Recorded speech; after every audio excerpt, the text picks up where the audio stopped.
Taigi, šiandien mes daug girdime ir skaitome apie tai, koks blogas yra Facebookas, nes jisai, kaip tai blogai tvarkosi su mūsų asmeniniais duomenimis. Jeigu mes norime ištrinti savo profilį iš Facebooko, tai būktai tos nuotraukos kažkokiose duomenų bazėse lieka ir jie jas gali naudoti vienaip ar kitaip. Tačiau mes visiškai nesusimastome, kad kai mes kiekvienas gimstame, mes jau papuolame į tinklą. Net nežinau, ar galima tai vadinti socialiniu tinklu ar infrastruktūriniu tinklu. Ir mums yra išskiriamas numeris, kuris nematomos tatuiruotės dažais yra ištatuiruojamas mūsų sieloje. Ir iš tikrųjų tas numeris ir visa informacija, kuri yra susijusi vėliau per mūsų gyvenimą su to numeriu, gali realiai pakeisti mūsų likimą. Reiškia, kaip mes turbūt esame matę filmuose, kai kažkas prisijungia ir ištrina ir parašo nuliuką jūsų banko sąskaitoj. Ir mes nekeliame jokių klausimų dėl to. Mes nekeliame jokios diskusijos. Mes esame tinkle, kuris dar mažo to yra ir mokamas.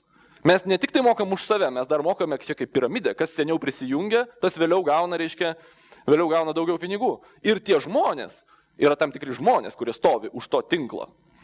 Jie ne tik tai gali mus matyti nuogus, jie gali matyti mus kiaurai, jie gali matyti mūsų skolas, jie gali matyti mūsų baudas policijoje, jie gali matyti mūsų ligos istoriją. Tuo tarpu mes pykstame, kad kažkas pamatys mūsų triusikus. Klausimas, kaip visą tai veikia? Ir klasikinė, reiškia, demokratinė valstybė veikia labai paprastai. Yra tam tikras nedidelis kiekis politiniai renkamų žmonių, kurie priima politinius sprendimus. Yra šiek tiek didesnis kiekis tarnautojų ir valdininkų, kurie iš principo keičiasi daug rečiau negu ta viršūnėlė ir realiai vykdo tos sprendimus. Ir yra visi kiti, kurie naudojasi. Ir šiandien dienai jėgų santykis yra toksai, kad ta didžioji masė žmonių, kurie naudojasi, turi iš tikrųjų labai nedidelį įtaką. Vienintelį įtaką, kurią mes kaip asmenys ar kaip bendruomenės turime, yra per rinkimus. Reiškia, per rinkimus, kai mes galime pakeisti tą viršutinę dalį, kad, reiškia, pasikeistų kažkaip tai viduriukas ir galbūt mūsų gyvenimas. Dabar tie žmonės, kurie stovi vidury, kurie realiai viską vykdo, jie irgi nėra blogi žmonės. Jie tiesiog yra susaistyti taisyklių, susaistyti baimės papulti į pirmą blogo laikraščio puslapį, kaip turbūt dažnai matot, kur, reiškia, ten žmogus leido pastatyti vamzdį ir staiga jis jau dabar yra visuomenės priešas ir galbūt praranda dėl to darbą. Jie nenori prarasti darbą, jie nenori rizikuoti ir dėl to jie per daug, tiesiog jie, žmonės, kurie gyvena, aš pats esu dirbęs tą darbą, tai iš tikrųjų pakankamai neblogai žinau, ten daug gerų, talentingų, protingų žmonių. Klausimas, kaip padaryti, kad jie mums padėtų, nes kai aš žiūriu į gyvenimą, aš stengiuosi visada įsivaizduoti tokį pluginą, reiškia, kurį aš gavau su gimimu, nes iš principo įstatymai yra tarsi Facebooko funkcionalumas. Jie kažką mums leidžia daryti ir kažko mums neleidžia daryti. Ir valstybės veikimas iš principo apsiriboja, kad jeigu tu padarai tai, ko neleidžia daryti ir tave pagauna, tai tada yra fizinio poveikio priemonės. Ten į kalėjimą, laisvę priboti, ar ten, reiškia, kažkaip tai kitaip tave nubausti. Ir natūralu, kad iškilo klausimas, kad jeigu mes esame šitame tinkle, galbūt yra, aš čia nupaišiau dešinėje viršui tokį mygtuką logout. Galbūt mes galime išsijungti iš to tinklo. Ir iš tikrųjų, mums kartais tai pavyksta. Mums tai pavyksta, kai mes miegame, kai mes esame kažkur kitur. Mums tai pavyksta, kai mes išvažiuojam gyventi kitą šalį arba kai mes numirštame. Tačiau, jeigu mes norėtumėm išsitrinti savo profilį, pabandykite įsivaizduoti, jūs nueinate į pasų poskyrį ir sakot, žinot ką, ištrinkite visas nuotraukas, kurias mano turite. Nes aš prašau jūs, reiškia, liepiu jums, aš esu savo išvaizdos savininkas ir aš nenoriu, aš nesuteikiu jums teisės to turėti. Manau, kad tai būtų tikrai labai gilus ir toksai įdomus meninis projektas, kuris greičiausiai visgi būtų nesėkmingas. Kokios yra alternatyvos?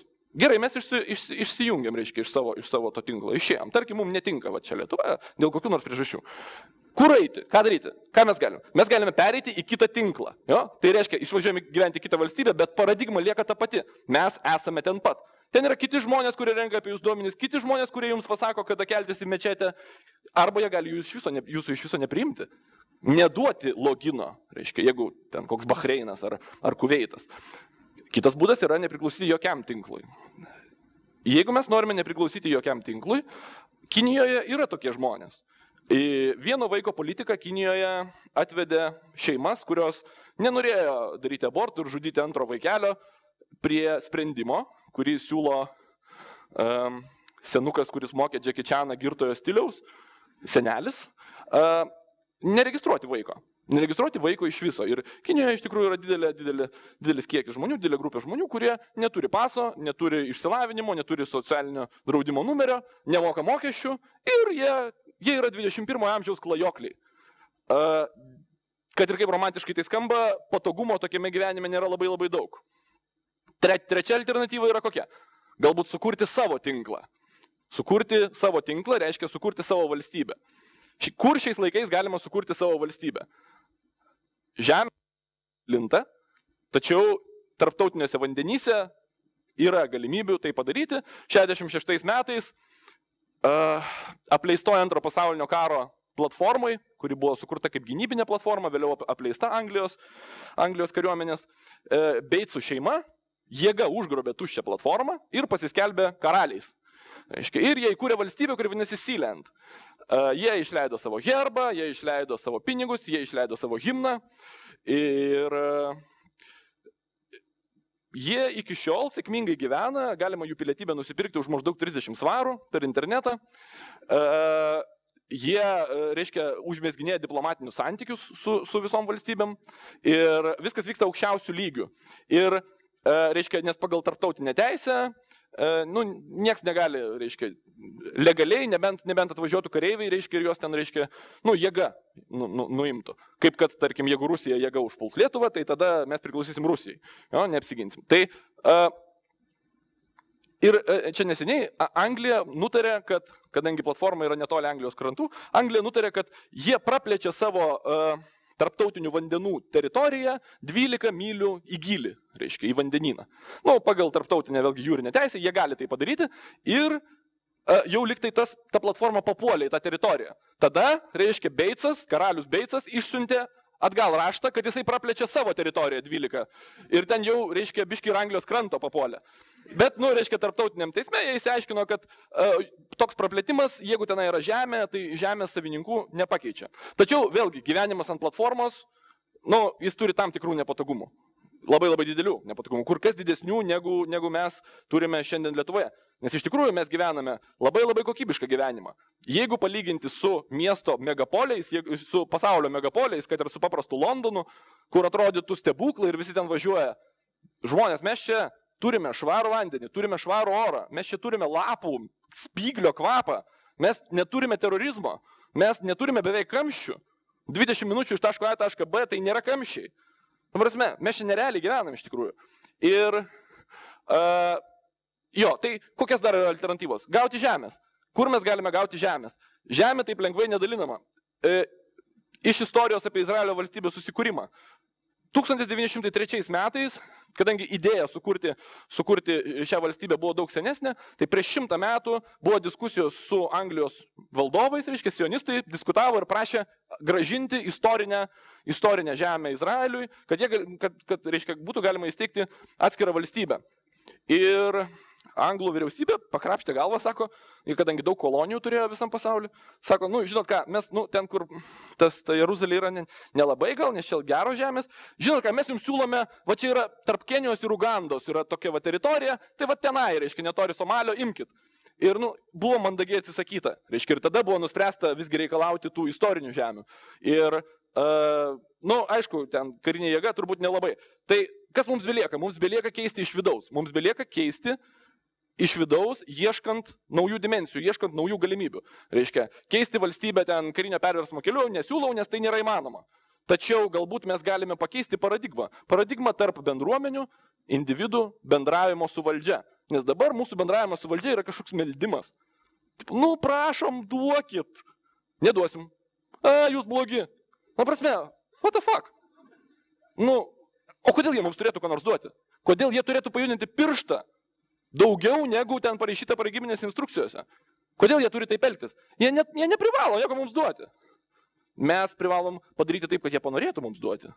Ir kur aš matau tame galimybę? Aš matau galimybę naujoj dimensijoje, kuri atsirado ne taip ir seniai ir kuri vadinasi virtualusis pasaulis.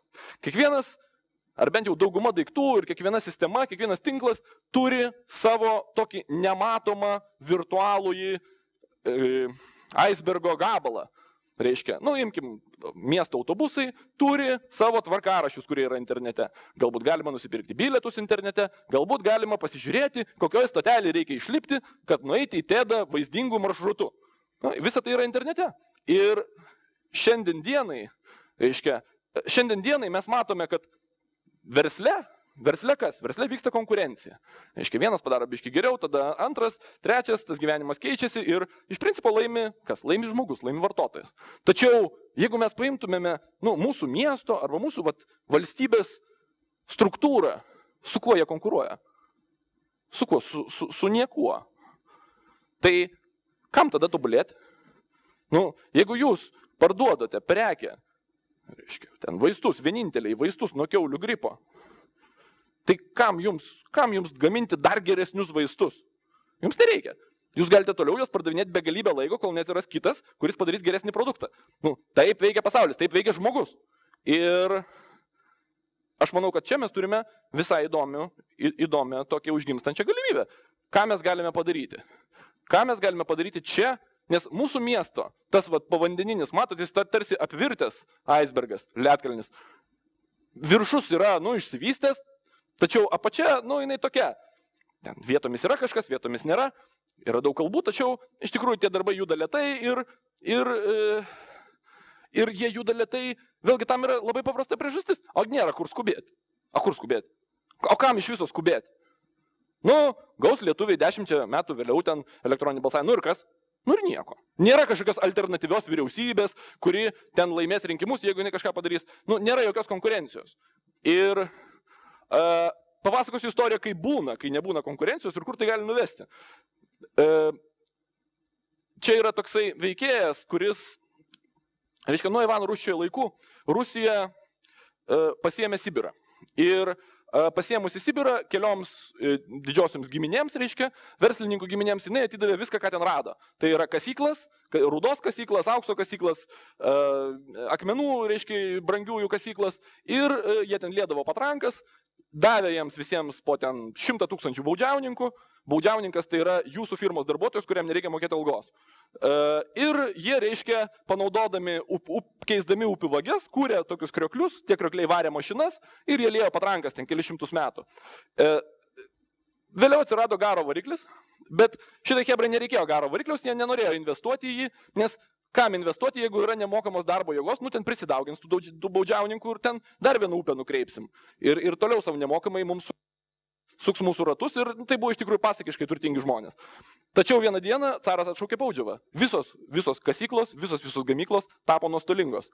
O caras neleido jų uždaryti, nes kažkas turėjo lieti patrankas. Ir tada tos šeimos papuolė į labai labai didelę problemą. Ir iš kur atsirado problema? Pasikeitė aplinka. Galbūt mes, labai panorėję, galėtumėm irgi savo veiksmais pakeisti aplinką. Kad pakeisti santykių paradigmą, bendravimo paradigmą. Tai yra, kad, nes mūsų šita virtualioji erdvė, kuri atsirado santykinai neseniai, yra tarsi naujas kontinentas, kuriame išsikėlė Kolumbas. Tačiau jis dar kol kas yra tuščias. Jis dar kol kas yra nepažintas. Ir grįžtant prie mūsų paskaitos apie apšvietimą, tai elektros tinklas buvo išrastas tam, kad apšviesti gatves. Tačiau niekas negalvojo, kad elektrą prieš, reiškia, 100 metų bus galima įdėti į daiktus. Lygiai kaip ir internetas buvo išrastas tam, kad perkelti informaciją iš taško A į tašką B. Niekas negalvojo, kad informaciją bus galima įdėti į daiktus. Kad paėmę vyno butelį, netikėtės, jūs galėsite pasiskaityti reviewus trečiosios šalies. Ir visa tai yra paslaugos. Visa tai yra paslaugos, kurios šiandieną atsikabina nuo infrastruktūros. Ir galbūt yra įmanoma padaryti, kad tas mažas būrelis žmonių pasikeistų dideliu būriu žmonių, kurie realiai keičia mūsų veidą. Dabar kaip tai padaryti? Senais laikais, dar prieš 15 metų, jeigu jūs būtumėt norėję atidaryti televizijos stotį, jums būtų reikėję pereiti didelį finansinį barjerą. Jums reikėtų, reiškia, susikurti infrastruktūrą, žodžiu, daug kaštų. Ir tai galėjo leisti tik tai tam tikrą nedidelę žmonių dalis. Šiandien jums tai reikia talentingo katino. Tai reikia vieno talentingo katino, kad transliuoti pasaulio. Jeigu jis bus pakankamai įdomus, turėsite savo žiūrovą. Tai ką aš noriu pasakyti, kad paslaugos ir infrastruktūra atsiskiria vienas nuo kito. Tai yra, jūs galite atidaryti telekomunikacijų firmą, kuri naudosis Omnitel tinklu ir jūs būsite telekomos numeris 4. ir jūsų brandas, jūsų kainodara, jūsų visi kiti dalykai, nuo jų priklausys jūsų rinkos dalis ir jūsų sėkmė. Galbūt kažką panašaus mes galime padaryti su valstybe. Galbūt mes galime atjungti paslaugas nuo infrastruktūros. Čia kitas pavyzdys, kur, reiškia, žmonės skolina žmonėms. Čia Ž nėra, Z yra. Tai kaip užimti žemės? Jeigu mano sukurtam tinklapyje autobusų tvarkaraštis bus geresnis negu oficialusis, spėkite, kuo naudosis žmonės. Šiandien žinios apie šitą nepažįstamą pasaulį yra pas mus. Jos yra pas mus. Taip pat mūsų yra labai labai daug. Ir šiandien tai vyksta jau dabar. Kaimynai kūrė savo naujienų, reiškia, naujienlaiškių grupės, tam, kad pakalbėti, kodėl čia šunys kakoja laiptiniai. Ir kad sutarti, kad šunys nekakotų. Lygiai taip pat jie sprendžia galbūt su nusikaltimu susijusias problemas aplink juos. Tai yra, žmonės pradeda periminėti savivaldos funkciją. Kaip mažos karalystės, kaip mažos kunigaikštystės. Ir įsivaizduokite, kad jeigu mes pradedame kurti tokius įrankius, tokius instrumentus, pradžiai po mažai, pradžiai po truputį, vieną dieną tas tinklas išauga į santykinai, imkim, viena dalis valstybės ir 5 dalis yra žmonių. Ir tada infrastruktūra duoda galią. Tai reiškia, kad valstybės sprendimai, jie nebegali nekreipti dėmesio. Ir atvirkščiai, jiems naudinga kreipti dėmesį. Jiems naudinga, nes tada mes padarysime taip, kad valstybės aparatas dirbs mažiau, nes mes būsime padarę jų darbą. Maža to, mes jį galbūt būsime padarę visai neblogai, nes mes darėme savo. Ir galbūt tada, tokioj formoj, tokioj, reiškia, open sourciniai formoj, jie ateis tartis, ateis kalbėtis. Galbūt tada už teisę naudotis mūsų infrastruktūrą, už teisę naudotis mūsų websaitų, kuriame atsėdė visas rajonas, mes gausime teisę pastatyti skulptūrą, apie kurią kalbėjo Zuokas, arba įsteigti komisiją, apie kurią kalbėjo Tomas, arba išnaikinti erkes ir kad nebūtų ten, reiškia, tų elementų visų piktų prie upės, o būtų faini elementai. Nes tada bus į ką iškeisti. Ir visos tos nesąmonės, kurios jų nuomonė mes sugalvojame, tada iš tikrųjų bus įgyvendintos. Ačiū.